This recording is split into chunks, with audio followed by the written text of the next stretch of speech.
Bom dia. É muito bom estar aqui de novo falando para a igreja. Vou arrumar aqui minha cola, né? Eu não vou lembrar de tudo.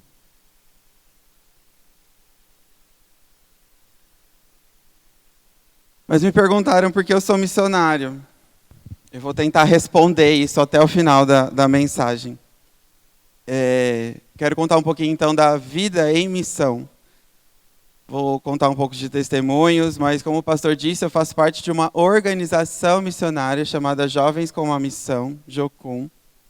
A Jocum ela tem há mais de 60 anos. Nós estamos em quase todos os países. Nós temos uma frente de trabalho, hoje em torno de 160, 170 países, nós temos uma frente de trabalho. Não todas registradas, porque em alguns países há perseguição cristã, então a gente não conta elas. Mas nós temos uma frente de trabalho, então quase todos os países. Nós contamos hoje com quase 3.000 voluntários de tempo integral dentro dessas organizações. Então, tem muita gente trabalhando, 3.000 aqui no Brasil, quase 3.000 aqui no Brasil. Aqui no Brasil nós temos quase 45 a 50 bases. A gente fala bases, mas são as organizações, né, que trabalham com isso. E a gente tem caminhado para aquilo que Deus tem nos direcionado. Esse ano eu comemoro 15 anos na Jocum. É um ano para mim muito especial. Então, 15 anos em Jocum. E desde então, lá na Jocum a gente tem trabalhado para que a palavra de Deus seja conhecida, para que o evangelho seja pregado e para que pessoas possam se render ao senhorio de Cristo.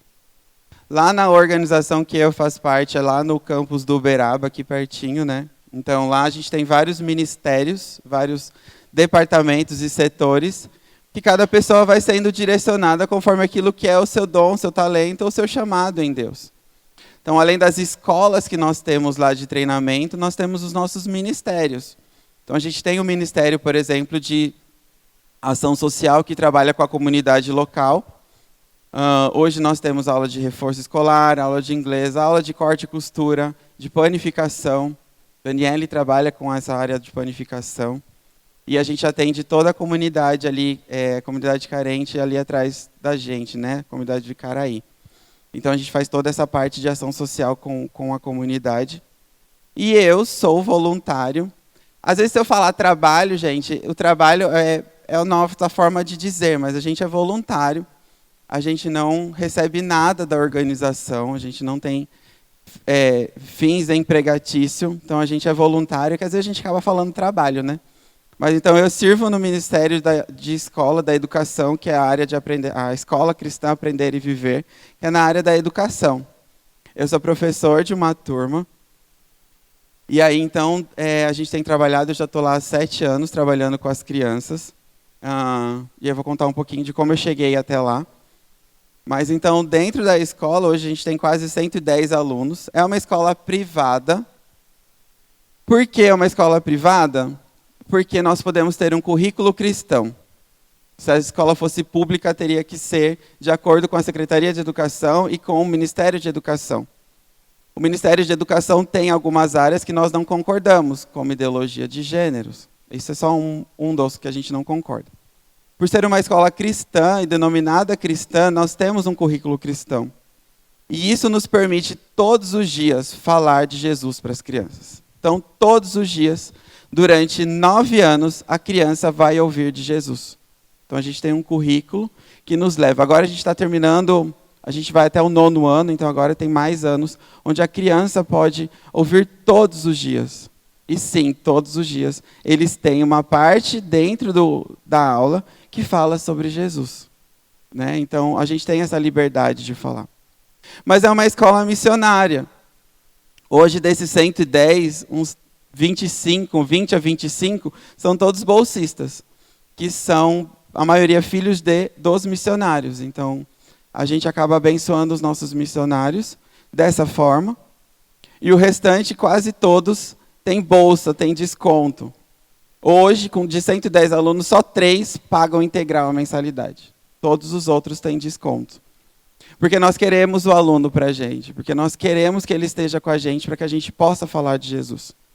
E por ser uma escola cristã, eu falo que é só no nome. Porque nos alunos, a gente não tem todos cristãos. Nossos alunos têm de todos os tipos de pessoa. Vêm de todos os tipos de família. E nós estamos discipulando essas famílias. Nós temos lá dentro, por exemplo, espíritas. E a gente trabalha com essa turma.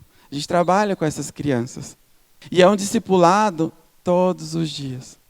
Nós evangelizamos essas crianças todos os dias. Falamos de Jesus para elas todos os dias. E aí, elas aceitam a Jesus. E aí ela vai discipular a sua família, porque ela aceitou a Jesus. Mas a família precisa aceitar a Jesus, a família precisa ser discipulada. E aí então nós temos os nossos eventos para a família. Então agora, daqui 3 semanas é a Páscoa, 4 semanas é a Páscoa. Nós temos um evento para a família sobre a Páscoa. E falamos de Jesus. Temos evento do Dia das Mães, onde a gente junta todas as mães e falamos de Jesus. Dia dos Pais, falamos de Jesus. E aí, no final do ano, a gente faz o encerramento com todas as famílias e falamos de Jesus. Isso tem acontecido esse ano, a escola comemora 20 anos. Nunca quis ser professor, nunca quis me formar em pedagogia, mas nos últimos 4 anos, Deus tem falado comigo que essa era a área que Ele queria que eu investisse. Além daquilo que eu já fazia, que eu sempre entendi que era para trabalhar com jovens e adolescentes. Eu lembro que quando eu tinha uns 20 anos, eu fui num encontro de jovens da minha igreja, e eu tive uma experiência muito forte com Deus, e que Deus falou comigo: eu quero que você trabalhe com jovens e adolescentes. Então, desde então, eu tenho trabalhado com jovens e adolescentes. E nos últimos 4 anos, Deus tem falado para eu trabalhar com crianças, e eu nunca me imaginei ser professor de crianças. Mas quando eu estava terminando a minha faculdade de pedagogia, Deus começou a falar: lembra que você tinha uma sala de estudo lá na sua casa?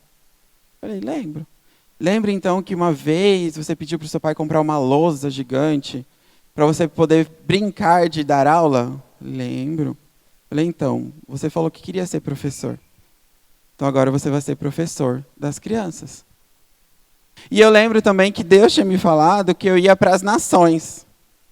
E eu falava: uau, Deus, que legal, né? Eu vou para várias nações, eu conhecer os países. E eu fui para alguns, né? Eu vou contar aqui daqui a pouco. Eu fui para alguns e eu falava: nossa, mas está demorando, faz tempo que eu não faço uma viagem, né? Eu gosto de viajar, né? E aí, numa programação que teve das crianças, eu estava olhando todas as crianças brincando, se divertindo lá no pátio da escola. Era uma formatura. E aí eu comecei a olhar todas as crianças e Deus falou no meu coração: lembra que eu falei que você ia para as nações? Eu falei: lembro. É agora? Aí ele: tá vendo cada criança? Cada criança é uma nação que eu estou te dando. Porque essas crianças vão discipular e evangelizar outras crianças. E elas vão atingir locais onde você não vai conseguir atingir. Então eu estou cumprindo a minha promessa. Você está indo para as nações. Eu falei: uau. E aí então eu entendi que meu chamado era continuar trabalhando também com crianças. Eu falei: obrigado, Deus, porque agora eu atinjo as crianças de 2 anos até o jovem adolescente de 18, quando ele vai para a faculdade. Então a gente consegue discipular, eu consigo trabalhar com toda essa faixa etária. E eu sou muito grato a Deus por isso, né? Como organização missionária, como missionário, a gente trabalha muito. Tem gente que acha que a gente fica o dia inteiro orando e lendo a Bíblia. E não é essa a verdade. A gente trabalha muito, a gente investe muito para que o reino de Deus se expanda. Então, hoje lá dentro a gente tem escolas bíblicas, a gente tem escolas de aconselhamento para outras pessoas, a gente tem escolas para trabalhar com crianças, a gente chama escola de crianças em risco, para trabalhar com crianças de vulnerabilidade. Então, a gente tem uma capacitação para isso. Então, a gente vai trabalhando e dando estrutura, dando conhecimento para que as pessoas possam ser formadas e treinadas para atingir determinado público e pessoas. Então, nós investimos isso. Hoje, como organização, nosso maior desafio e empenho é acabar com a necessidade das Bíblias. Hoje, muitos povos e tribos não conhecem a palavra de Deus.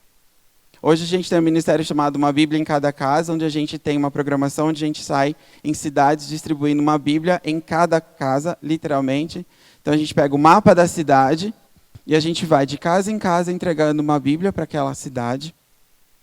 E a gente tem um empenho muito grande em acabar e finalizar a tradução das Bíblias para todos os povos. Eu estava falando com os adolescentes semana passada, demora de 7 a 10 anos para que um evangelho seja traduzido numa palavra, numa língua, numa etnia não conhecida. É muito empenho, muito trabalho.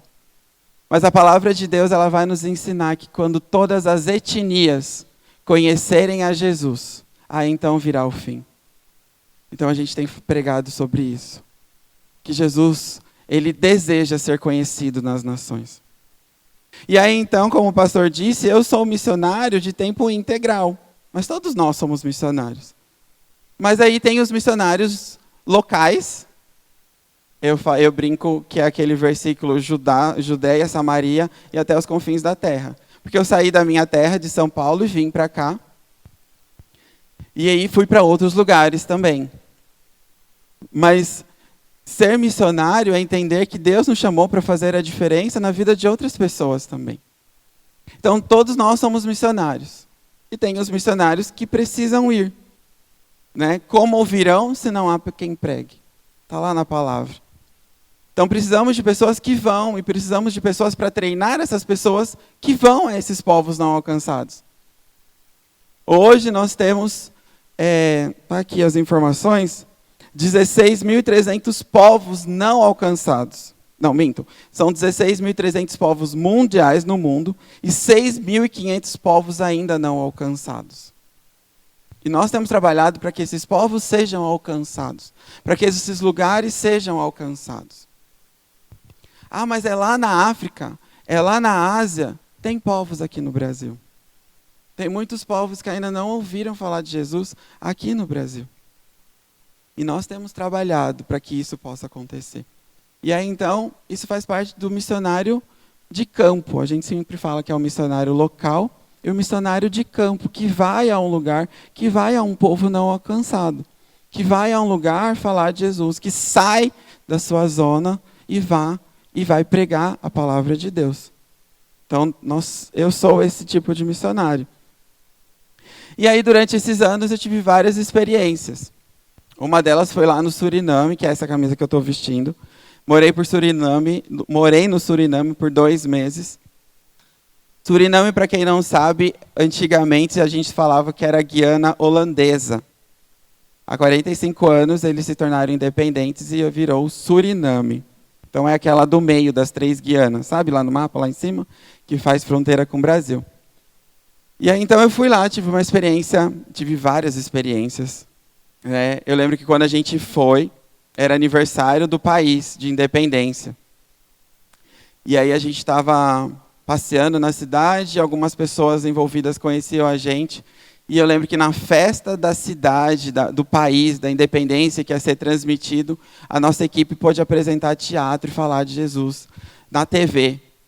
E aquilo marcou muito a gente. Eu lembro que quando a gente chegou lá no Suriname, a gente tem o costume como Jocum, de quando a gente vai para esses lugares, a gente sempre se veste de preto. Porque é normal, então todo mundo está de preto, a gente vai, apresenta teatro, todo mundo vê e conhece a gente, e ok. E quando a gente chegou lá no Suriname, logo nos primeiros dias, a gente estava todos os dias vestido de preto e ninguém queria saber da gente. Ninguém chegava para conversar, ninguém queria falar, ninguém queria assistir. Eu falava, e a gente, mas por que, gente? Todo lugar que a gente vai, eles gostam de teatro, gostam de ouvir a gente. Brasileiro, né? Então, falou que é brasileiro e tem uma bola de futebol, todo mundo vem em volta da gente. E nada acontecia. Daí foram nos explicar. Então, é porque vocês estão de preto. Falei, tá, mas qual o problema? Preto, para cá, quem anda de tudo preto, são grupos de bruxos, de magos. Falei, nossa, então agora a gente é bruxo. Acho que é melhor a gente mudar de roupa. Então a gente mudou a nossa roupa, a gente colocamos roupas coloridas, parecíamos daí palhaços, mas vamos lá apresentar teatro. E aí todo mundo começou a assistir a gente. Falei, nossa, era só por cor. Mas a gente começa a entender a cultura local. A dificuldade que nós temos, a necessidade que nós temos de conhecer a cultura local. E isso foi muito importante para a gente. Ah, mas você está lá em outro país, aqui é tranquilo. Não é tranquilo. Quando eu vim para cá, eu tive um choque muito grande. Eu sou de São Paulo, perto da capital, chamado Jundiaí, e vim para cá. Falei, nossa, Brasil, né? Tranquilo. Cheguei lá no mercado, eu fiquei olhando os nomes das coisas. O que é Vina? E eu olhava, ninguém pedia para eu saber o que é Vina. Olhava. E foi um choque, eu falei. Quando eu descobri, não. É sério que Vina para vocês é salsicha? E para mim foi um choque cultural. Gente, salsicha é salsicha. Mas se eu falo para o curitibano que salsicha é salsicha, ele vai falar o quê? Não, é Vina. É Vina. E aí isso foi um choque cultural. E aí teve um choque cultural, eu lembro que uma vez teve um choque cultural reverso dos curitibanos. Porque eu fiz um cachorro quente lá na Jocum, paulista, com tudo que tem direito. Com purê, com vinagrete, com batata palha. Olha lá o Dirceu, ó. Com tudo que tem direito. E eles não gostaram. Eu falei, mas por que vocês não gostam? Porque cachorro quente pra gente é vina e pão e batata palha. Eu falei, mas daí não tem graça. E aí teve o choque cultural reverso. Eu falei, agora é minha vez, né? Então é muito difícil. E chegamos lá no Suriname, então fomos lá. E a gente caminhando na cidade, andando na cidade. E aí, de repente, quando a gente estava voltando para casa, a gente fazia tudo a pé. Quando a gente estava voltando para casa, para a organização, né, para a Jocum de lá, o vizinho da onde a gente estava hospedado chamou a gente. Ah, eu quero conhecer vocês. E lá vamos nós. Eles eram hinduístas, hindus. Para quem não conhece os hinduístas, isso aqui é um deus para eles. Então, se eu pegar e falar isso aqui cura, eles vão colocar isso lá na parede e para ele isso se torna um deus. Entramos na casa deles e assim, era tudo que você imaginar, até um tapete com um elefante bordado era um deus. E a gente lá, vamos lá, né? E aí a gente começa a conversar, e aí ele começa a falar, olha, minha esposa está doente. Minha esposa, os médicos já desacreditaram, a gente está fazendo alguns exames, mas a minha esposa está bem doente. E a gente conversando, e aí no final a gente estava indo embora, e a gente, podemos orar por ela? E ele, pode orar, vocês fazem o que vocês quiserem, né? Mas assim, ela está enferma, está doente, nada acontece, nada muda, e ele falando com os deuses, né? Eu falei, tá bom, então a gente vai orar. Oramos por ela. E a nossa oração foi, Deus, cura ela, que o seu nome seja glorificado através disso. Fomos para casa, a semana passou, no final de semana, ele manda mensagem pro líder da organização, né, da Jocum de lá, desesperado, que queria falar com a gente, que queria saber o que a gente fez. Eu falei, o que a gente fez? Porque quando a gente está em outra cultura, qualquer coisa que você faça que para você é normal, para outros não é normal. E aí, dependendo da cultura que você está, isso é uma ofensa para eles. E a gente falou, não, a gente só vai terminar o trabalho e a gente vai. Vamos resolver o que a gente fez de errado, né? E aí fomos lá resolver. E ele chamou, ele abriu a casa todo feliz, todo contente, bem diferente da primeira vez. Arrumou uma mesa, farta de comida. E ele olha para a gente e ele fala, olha, eu não sei o que vocês fizeram. Minha esposa acabou de voltar do médico. O médico viu todos os exames. E falou que ela está curada, que ela não tem mais nada. Eu não sei o que vocês fizeram, mas eu quero acreditar nesse Deus que vocês oraram por ela. E aquilo foi muito legal para a gente. Porque a gente falou, a gente não fez nada.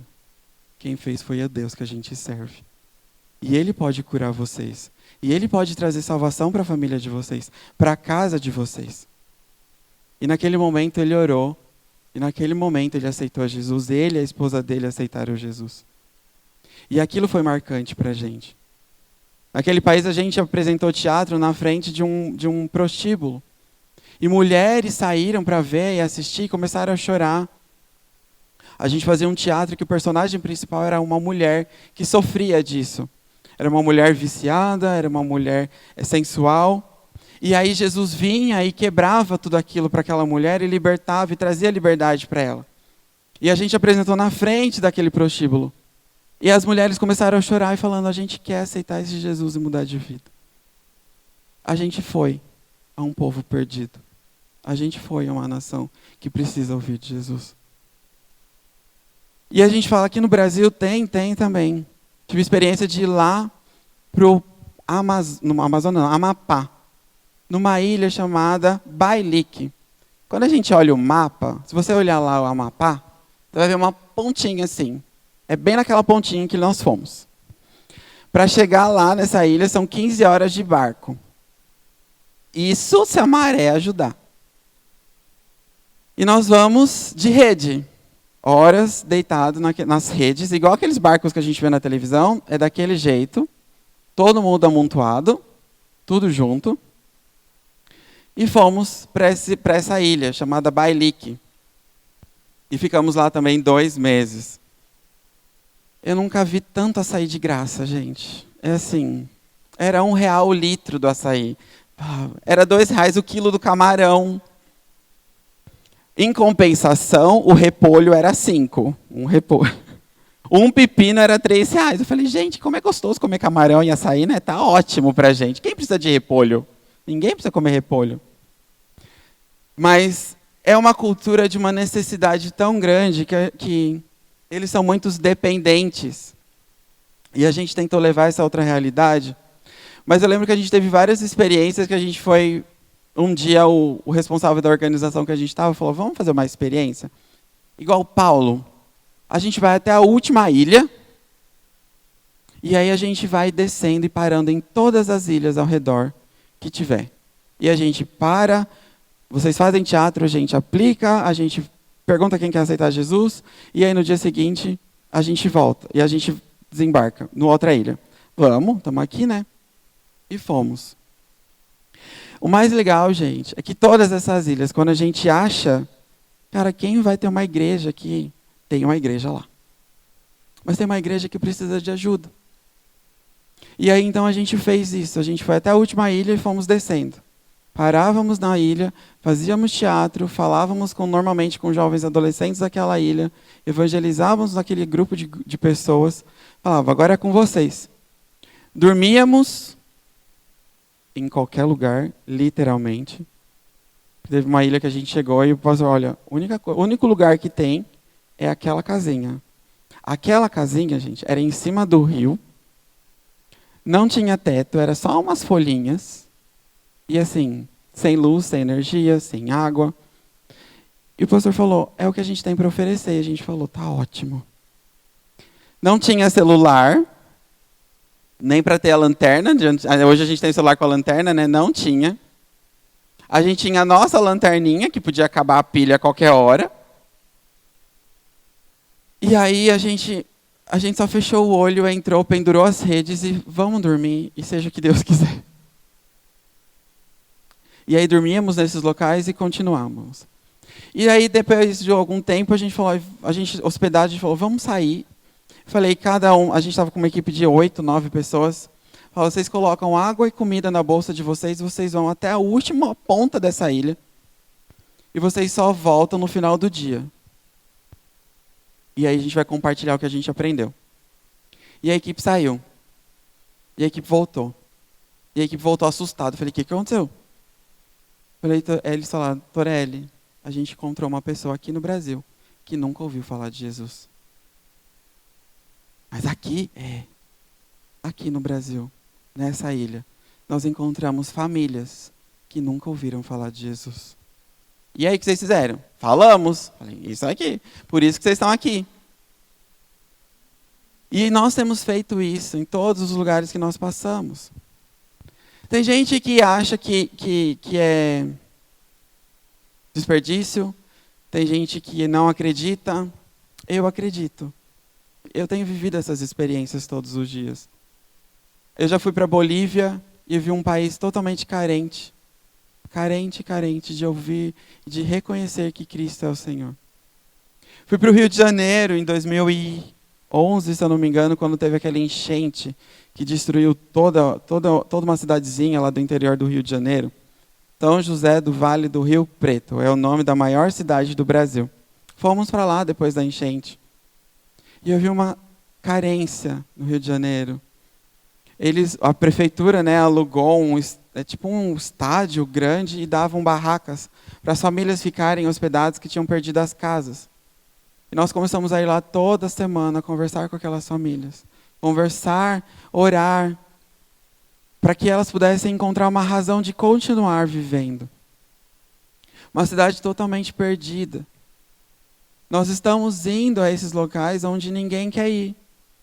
Nós estamos entrando em locais onde ninguém quer entrar. Entramos numa escola onde o diretor falou para a gente, esses jovens adolescentes são caso perdido.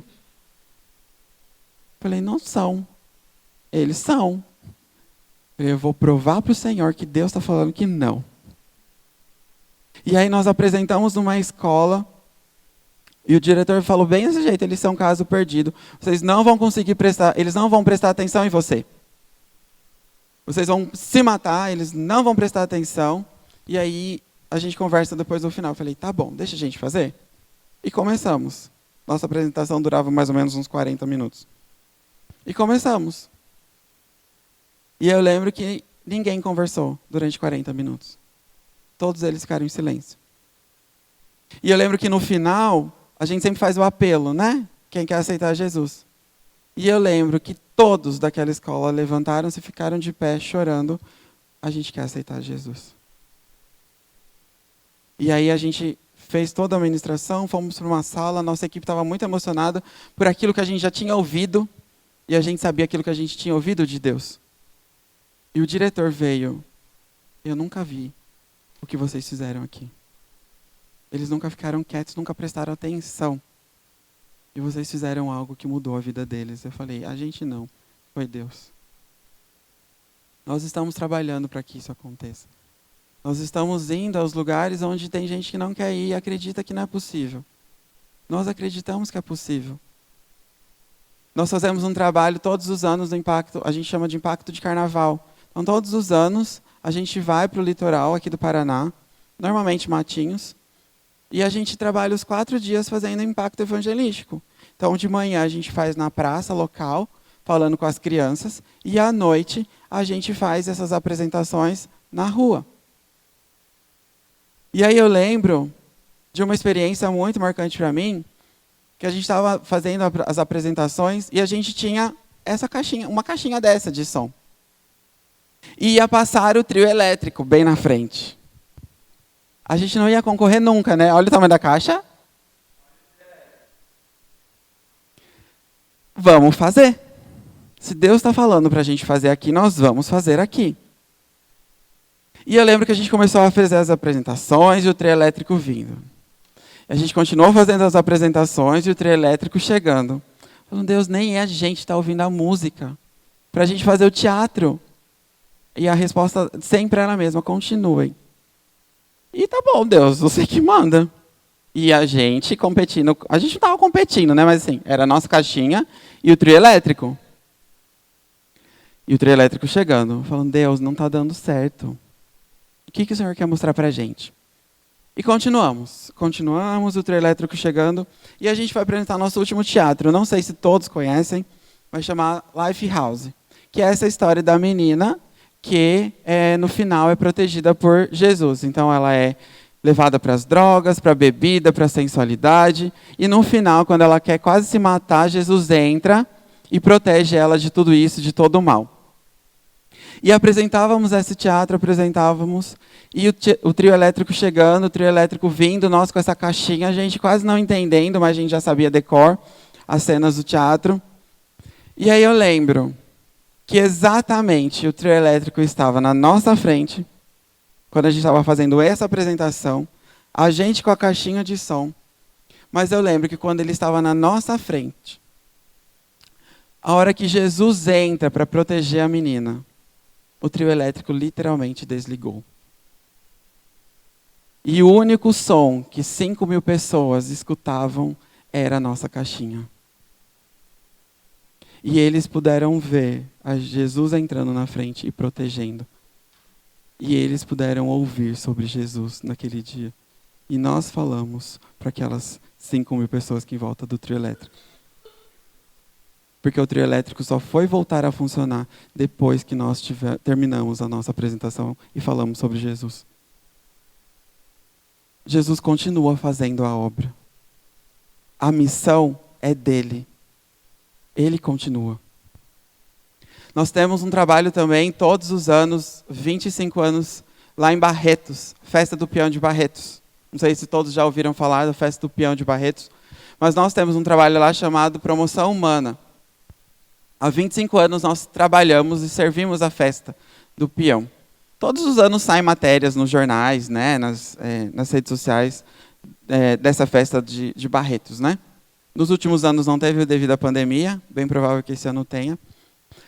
Mas nós trabalhamos há 25 anos lá em Barretos. Nós trabalhamos com evangelismo direto.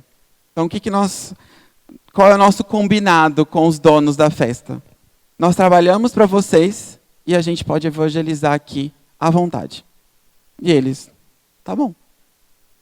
Então, nós servimos a festa, nós trabalhamos nas bilheterias, nós trabalhamos no trio elétrico, nós trabalhamos como segurança, nós trabalhamos no parque infantil que tem lá dentro. Nós servimos aquele local durante 10 dias, e durante 10 dias nós podemos falar de Jesus do jeito que a gente quiser, aonde a gente quiser.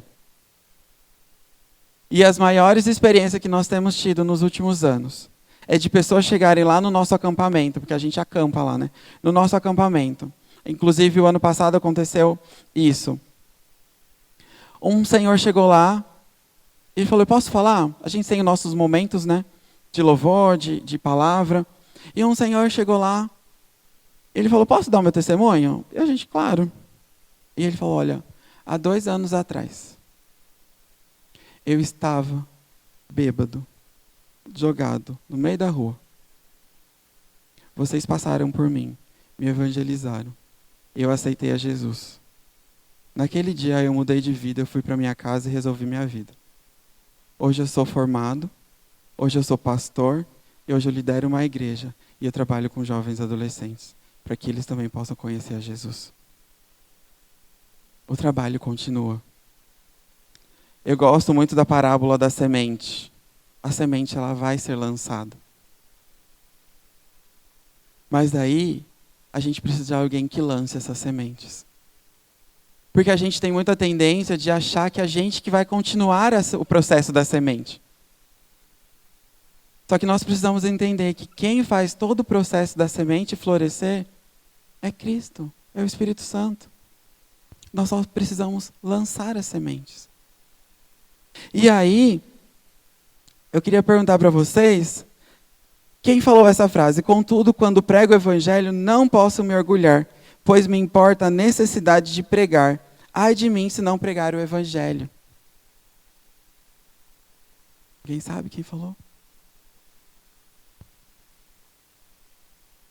Foi Paulo. Lá em Coríntios ele fala, ai de mim se não pregar o evangelho. Esse é o que eu mais gosto de falar, que o cordeiro que foi morto receba a recompensa do seu sacrifício, do seu sofrimento. Alguém sabe? Já ouviu essa frase? Quem falou essa frase foram jovens moravianos. Já ouviram falar essa história dos jovens moravianos? É uma história de jovens que queriam entrar numa ilha que eram toda de escravos.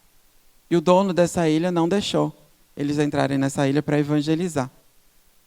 E aí então eles oraram e entenderam. E chegaram para o dono e falou, e se a gente for como escravo, você deixa a gente entrar?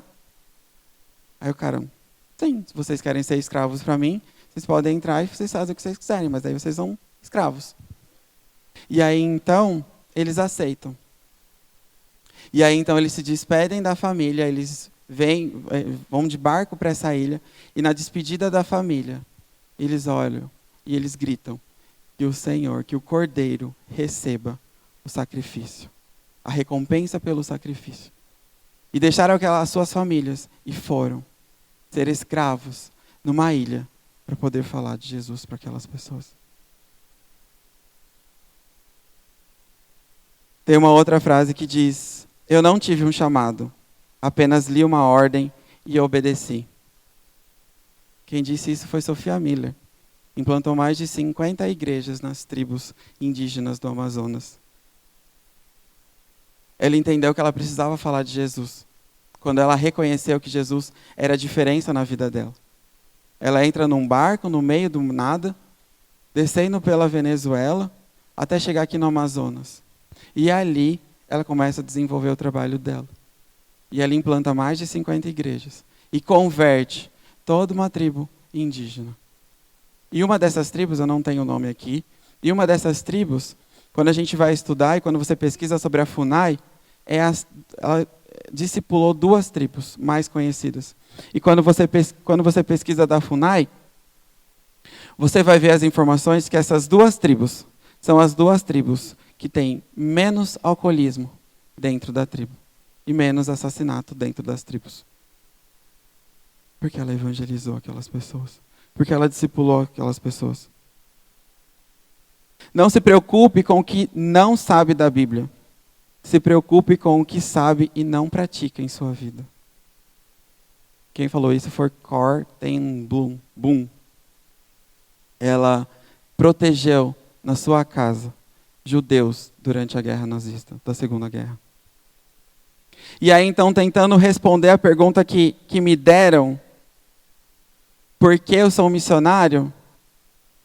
E a resposta para mim, e eu sempre falo, é porque eu obedeci a Deus. Eu obedeço a um chamado que Ele deu na minha vida, que Ele colocou na minha vida. Como a gente sempre fala e tem falado todos os domingos, todos nós somos missionários. Eu sou missionário de campo. Mas todos nós somos missionários. E todos nós temos esse desafio de obedecer a Deus todos os dias e falar de Jesus para as pessoas todos os dias. Assim como essa Sofia falou, eu não tive um chamado, eu apenas li uma ordem e obedeci, isso está aqui na palavra de Deus. Ele nos deu uma ordem. Nós só precisamos obedecer. Nós só precisamos entender que Jesus nos chama e nos convida para fazer a diferença na vida de pessoas. Mas o mais interessante de tudo isso é que Ele nos convida a fazer parte da missão que é dele. O Missio Dei. A missão de Deus. A missão é dele. E Ele nos convida a fazer parte dessa missão que Ele está fazendo. Ele nos convida a fazer diferença na vida de pessoas. Lá no Líbano, uma amiga nossa lá do Líbano, ela conta a experiência, aconteceu recente, que eles estavam discipulando uma família de muçulmanos, eles não acreditavam, eles não acreditam que Jesus é o Filho de Deus. E conversando, dias e dias, e numa reunião familiar que eles estavam lá discipulando, eles falaram, eu não acredito no seu Deus, porque é um Deus que eu não posso ver. O meu Deus eu vejo. Esse Deus que vocês tanto pregam, eu não conheço, porque eu não posso ver. E aí então tá bom. Vamos orar? E naquele momento de oração, ela contando, naquele momento de oração, quando todos fecham os olhos, toda aquela família, eles olham para Jesus, porque Jesus estava naquela sala. Ele apareceu para aquela família. E ele se mostra, ele fala, eu estou vivo. Eu sou Jesus. Eu sou o verdadeiro Deus. Agora vocês me veem? Então toda aquela família se converte. A missão é de Deus. Ele não vai parar. Nós temos o privilégio de poder fazer parte daquilo que Ele está fazendo nas nações e nos povos não alcançados. Talvez a sua família é um povo não alcançado. Seu vizinho é um povo não alcançado. A sua rua é um povo não alcançado. O seu local de trabalho é um povo não alcançado. Mas Ele nos chama, Ele nos convida a fazer parte de tudo isso. O propósito da igreja não deve ser o de sobreviver, nem mesmo de prosperar, mas de servir.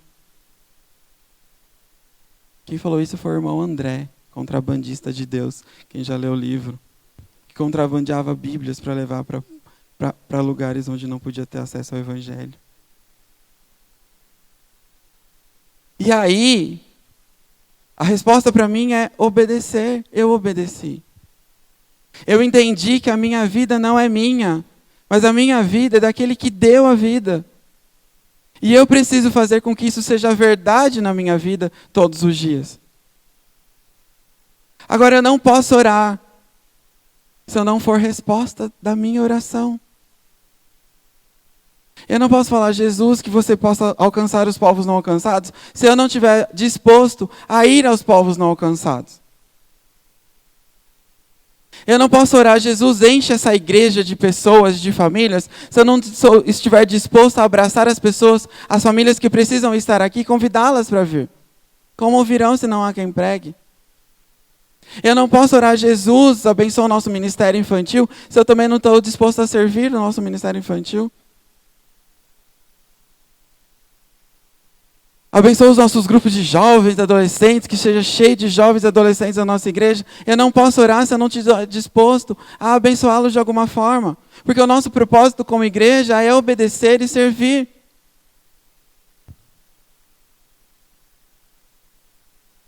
Deus, Jesus, Ele enviou os 12.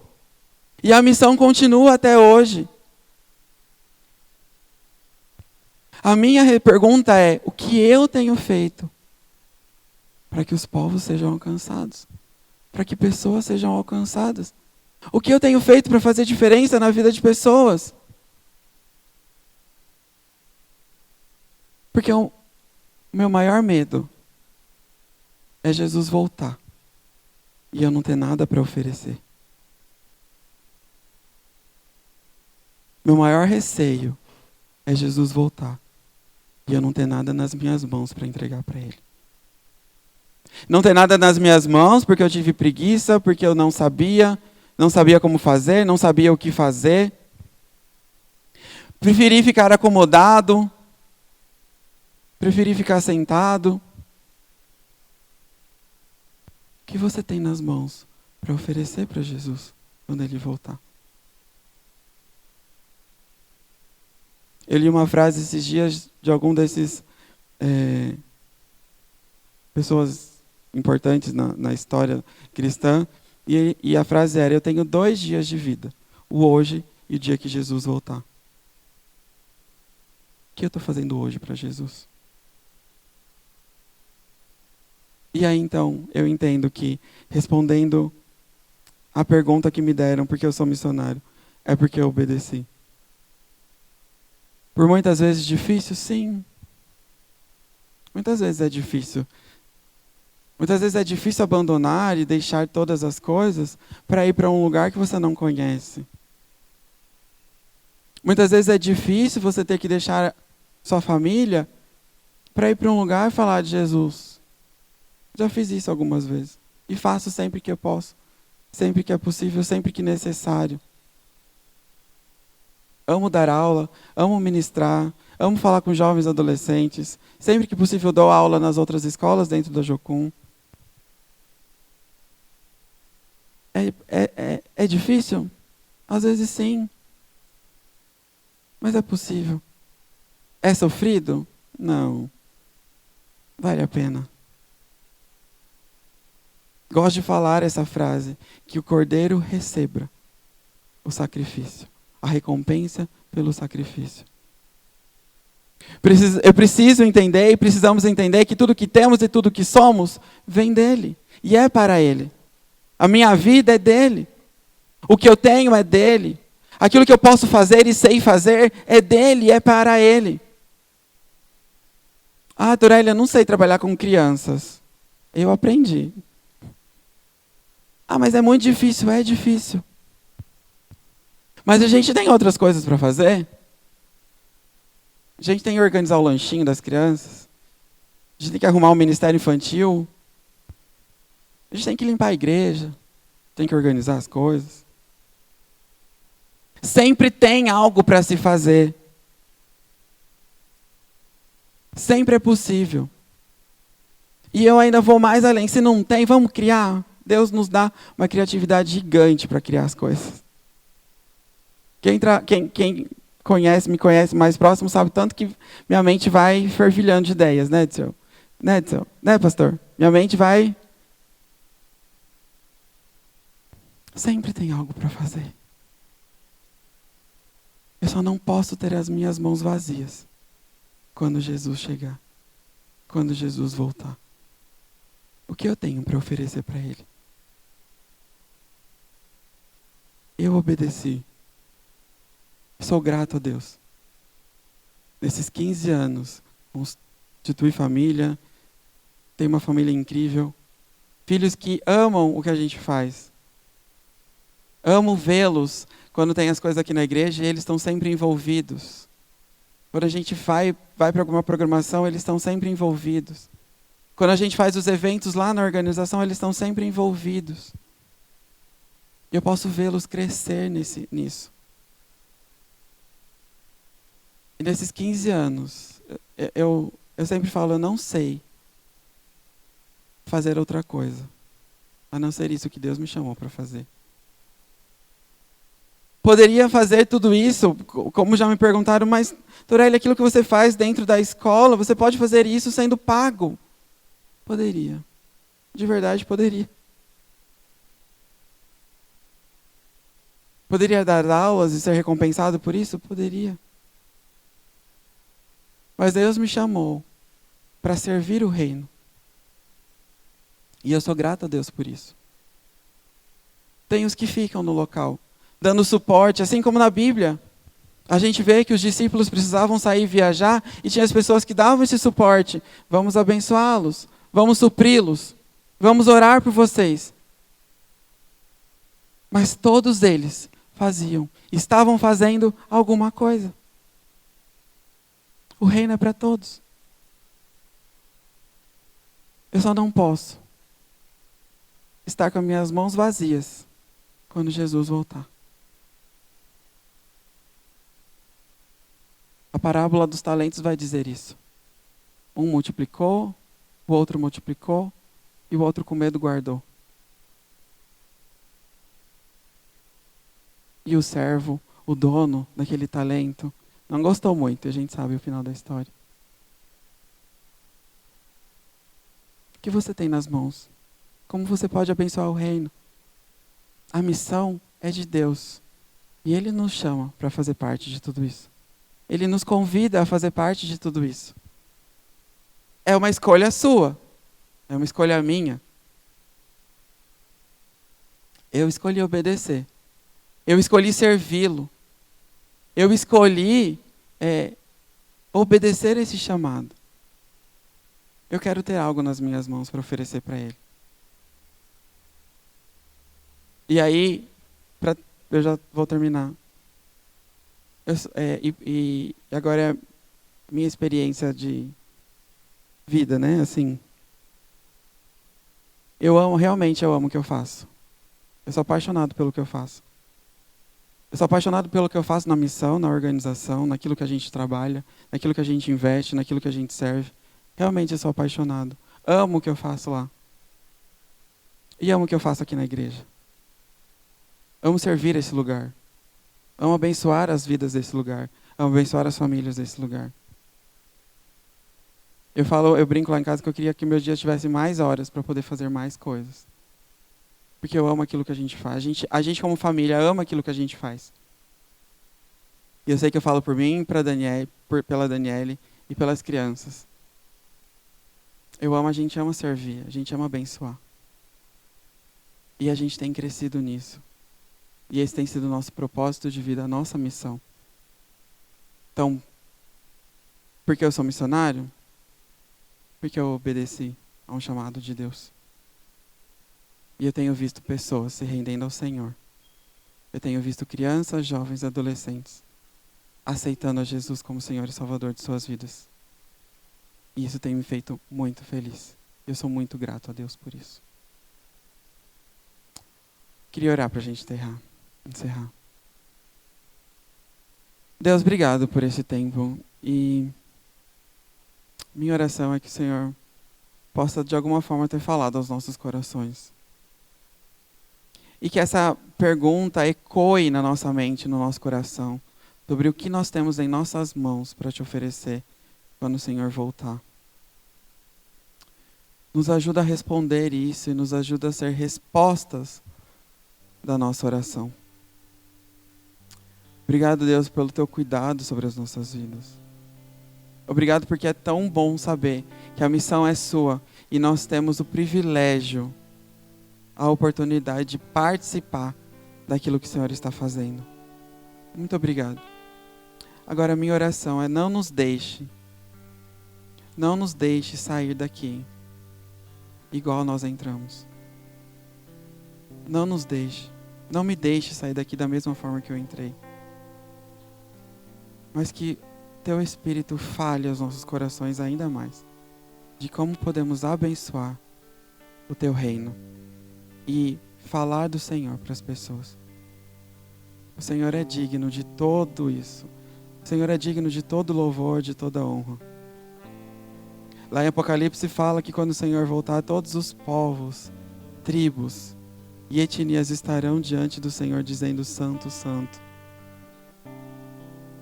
E nós vamos poder estar nesse dia presente, dizendo que o Senhor é santo. E olhando para as pessoas que nós levamos até o Senhor, participando desse lindo coral, dizendo que o Senhor é santo e digno. Que o Senhor receba toda a recompensa pelo teu sacrifício. Em nome de Jesus. Amém. Obrigado.